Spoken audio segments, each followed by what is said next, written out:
Welcome to the wonderful world of dance, bringing you exclusive interviews with top dancers and choreographers and reviews of the world's best companies across the globe. You can find lots more on our website at thewonderfulworldofdance.com. Hi, this is Savannah Saunders from The Wonderful World of Dance, and today I am so thrilled to introduce Carlos Acosta, who is celebrating his incredible 30-year dance career. To mark this amazing milestone, he is bringing his dance company, Acosta Dancer, from Cuba to London to perform at the Royal Albert Hall from the 2nd to the 5th of October. Hi, Carlos. Thank you so much for joining us. We are so excited that you're coming to London and performing at the Royal Albert Hall to celebrate your incredible 30-year career. Looking back over the years, with so many huge achievements, do you have any career highlights that have been particularly special to you, or particular moments or performances that you can share? Career moments, is that what you asked him? Yeah. Well, I got many, obviously, but there is a particular moment that actually launched my career was when I was 16 years old and I won the Prix de Lausanne, which was a prestigious ballet competition in Switzerland. Yes. Before there, I was in Cuba, and I had really not a very clear future. And then I was in, all the newspaper had my photograph, and I won a prestigious Grand Prix. So that gave me the confidence that I needed to carry on. And I thought to myself, well, perhaps I really have a shot at this, a really good shot at this. If I really work hard enough, I can come out of poverty, and I can help my family, and I can do a life that's going to be great. So that is a moment that I always treasure. And from winning that prestigious competition, you have danced with so many of the top companies around the world, and you've guested almost every amazing stage that we can think of and performed with incredible dancers. Has there been a performance, or is there a particular role that has been one of your favorites over your career? I have many, because the good thing about what I do is that they give you the opportunity to be somebody that you're not in real life, and that's what's fun about it. One day you are a prince, another day you are sort of an abstract being, another day, you could be a jester, you could be Mercutio, Romeo. I mean, it's always, you're changing constantly. And then after that, you are learning to profit from all these experiences, and it's just great. It's fun, and so, for instance, Romeo and Juliet is got to be one of my favorite ones. But also, another role that is quite different than that is Spartacus, which I also play with the Bolshoi Theater, they are among the greatest role I ever played. But I think that's what it has kept me constantly growing as an artist, is the fact that I didn't stay where I was. I kept mutating into learning into different roles. To me, what was more easier was the roles that it has a display of bravura display, technical display, high jumps and things like that, sort of like Don Quixote, like Diana and Action. But I never got the opportunity before to play roles like the Prince in Swan Lake or Giselle, and by do them regularly, I learned how to do them, and so therefore I could show a sort of multi-aspect to my dancing that was not pigeonholed ultimately. And you mentioned this desire to evolve and to learn, and throughout your career you have taken on many roles, not just as an acclaimed professional dancer. You are a choreographer, a producer. You now run your own dance company. With all of those talents and with all of those different roles, do you find one that is the most rewarding, or one that you think you fits you the best? I think Don Quixote, choreograph my own production of Don Quixote has been really rewarded, because the put on stage, it had to do also with my vision of that particular role. And it is a role that I've been dancing ever since I was 16. In fact, Prix de Lausanne, that competition in Switzerland I won at the age of 16, I wanted performing the solo of Don Quixote, yeah.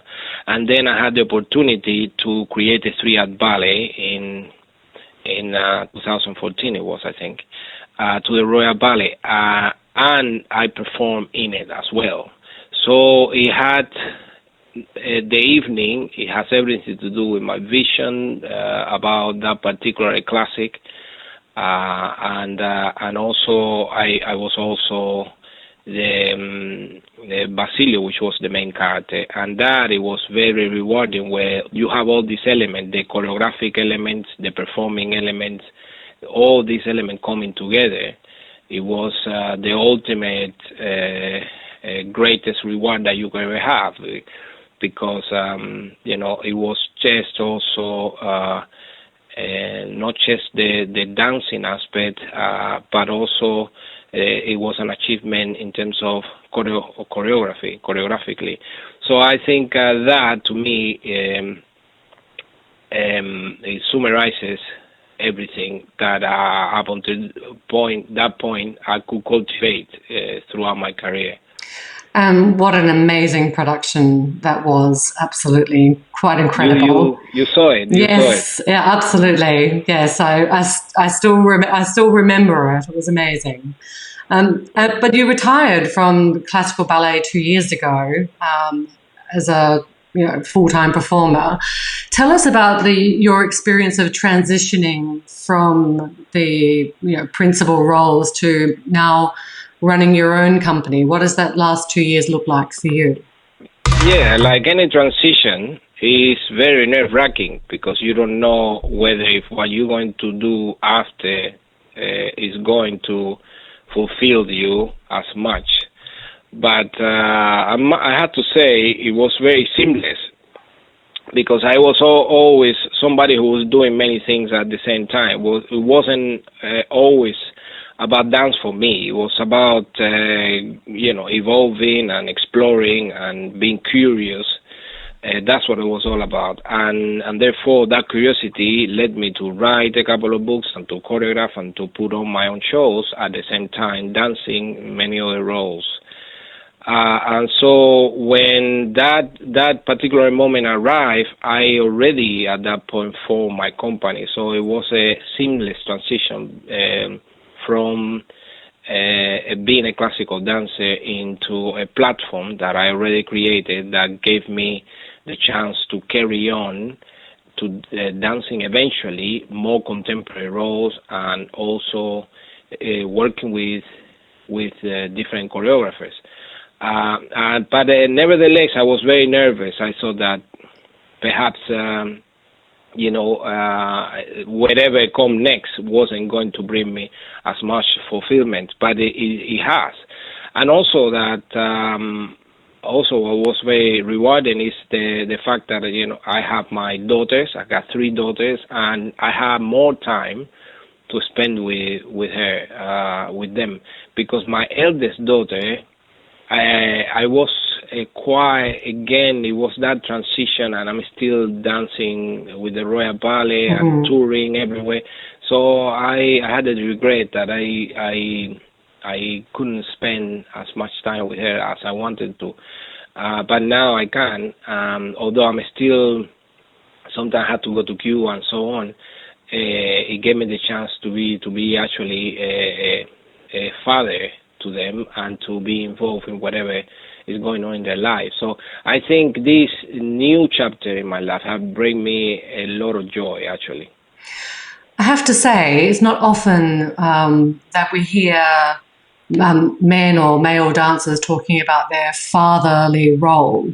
So that for me feels quite lovely and quite unique, and it's quite incredible that you're focusing very much on that part of your life now. Yeah, it is important because I wasn't fortunate enough to have my father around because he was going all over the place trying to get the money and driving his lorry up and down trying to sustain us. Mm-hmm. And that is I wish this is something that I wish it could have changed for me, but obviously I'm trying to do, and I remember those things. I remember how I used to feel not having my family around, Really? And I'm trying to, so that the history doesn't repeat itself, and I try to provide that kind of comfort, from them. And also, because I am into a multicultural relationship, it is important that that side of their culture, which is mine, also grows in them. So that's why we make the decision to spend 2 months of the year in Cuba. All the family moved to Cuba. Our eldest daughter study in Cuba and practice Spanish, obviously, so that all of them know other worlds and other side of the culture, their culture, as well. The culture of the father, and so it's the best that we could give them, the freedom to know different culture, people from different background, so that they can understand the world better, Absolutely. And I think it's something that we are aware of, in bring them up. And thinking about the Cuban culture, you've got your own dance company, Acosta. Tell us about the vision for your company and the type of dancers that you look for to join your company. I went for dancers from the classical background and from the contemporary background with very strong technique that could provide a foundation in which to build on top of. And so I thought that I would build a company in Cuba to also give back to my country and help the arts scene in Cuba, that give the chances to the audience in Cuba to see some of the most prominent choreographers in the world, and at the same time to bring to the world all our Cuban talent. I think one of our main purpose is to share with the world this wonderful talent, so that they could come out of obscurity, being dancers that the world had never heard of, or choreographers that could be in different parts of the world that are not always the usual choreographers that everybody normally uses. But these are people who are equally talented, but nobody will give them a chance. And so that is also the work that we're doing with our foundation. It's not about the obvious talent that everybody knows. It's about the talent that nobody knows, and find them and discover them and bring them to the light. I am aware that because of the money issues, for instance, there are a lot of talent that could never ever had a chance. Yeah. Would never had a chance that I had, and that's where the foundation goes, to find them and provide an education for free, so that their talent can grow. So you really are giving back, not just to your culture and your country, but also to other dancers and giving them opportunities they wouldn't otherwise have had. And this very much to me sounds like the impact your own personal story has on how you're approaching your company and your life. And I guess this has no doubt influenced your entire dance career. That's right. I mean, the thing about me is that I have so much enthusiasm about life, and life is too short, you know. For I wish I could live forever, you know, because I just there's so many things that I want to do, but I know that I could never achieve. But while I'm still around, I want to be able to live the life as the fullest and create an impact in many fronts, and at the same time fulfilling my thirst of discovery and just go for something that sometimes people deem impossible.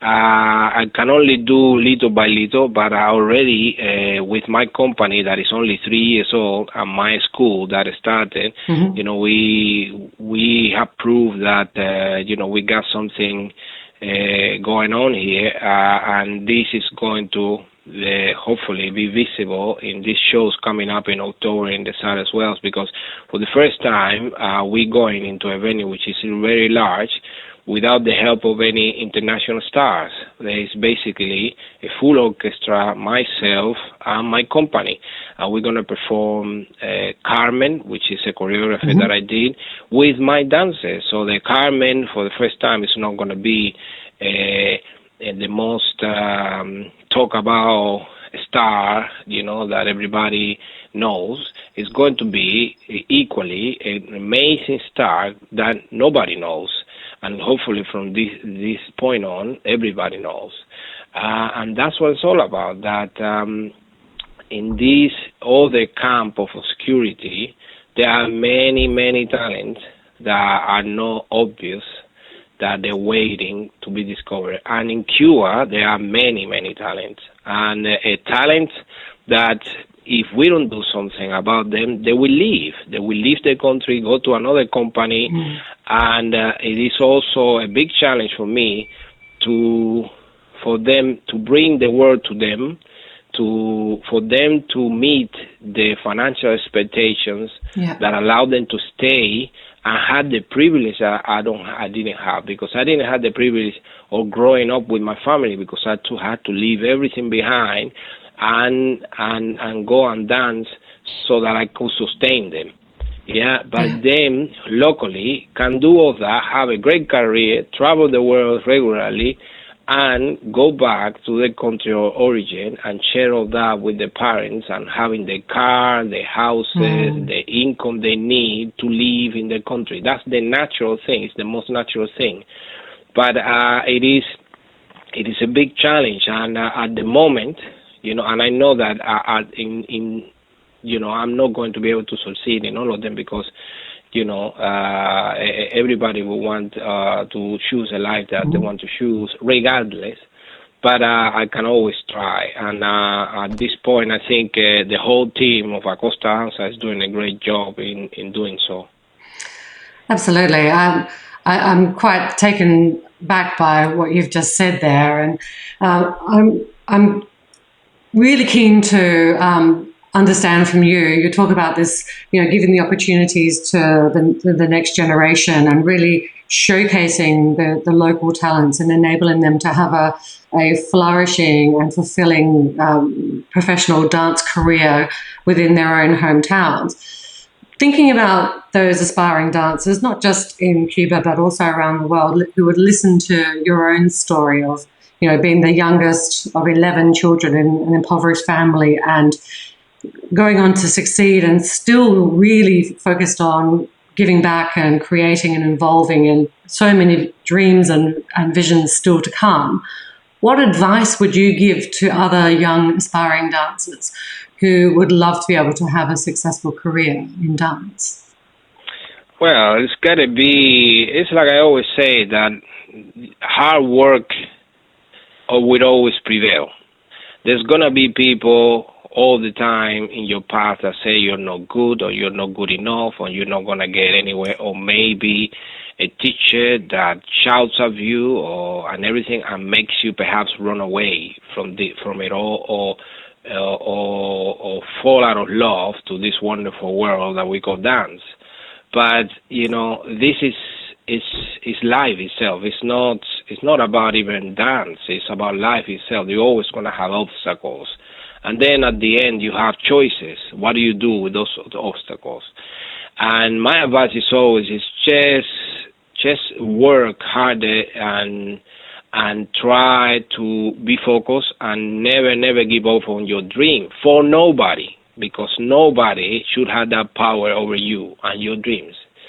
And ultimately, that work prevails, and your talent and your impetus, it will flourish. Yeah, it might take longer and you have to take harder, but eventually you get there. Because it is possible to be born in the streets of Havana, and have no future, and be a break dancer on the streets of Havana, and become one, a principal dancer of one of the greatest companies like the Royal Ballet. It is possible.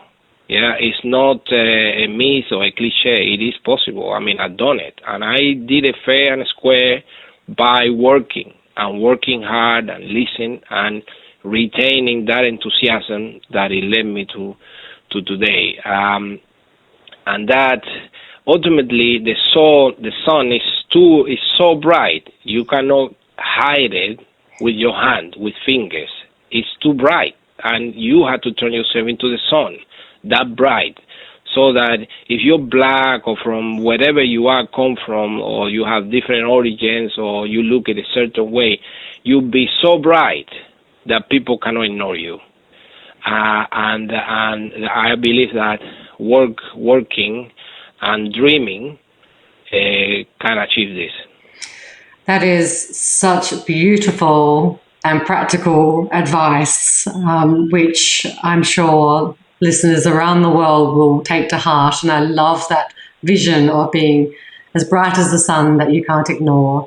And I have to say that we are so looking forward to your coming and performing with Acosta Dancer in London. I can't wait to see it. I'm going to be coming to Cuba as well. I cannot wait to see the company performing in their hometown, which would be absolutely amazing. Thank you so much for joining us today. I really appreciate your time. Thank you. Thank you very much for inviting me. For listeners who are in London or those coming to the capital in October, get your tickets to Carlos Acosta, a celebration at the Royal Albert Hall from 2nd to the 5th of October. And you can get your tickets at the Royal Albert Hall website, royalalberthall.com. Don't forget to subscribe. We've got some incredible interviews coming up with principal ballerinas and renowned choreographers. We love dance and ballet, and we hope you'll love us. Join us on Facebook and Twitter.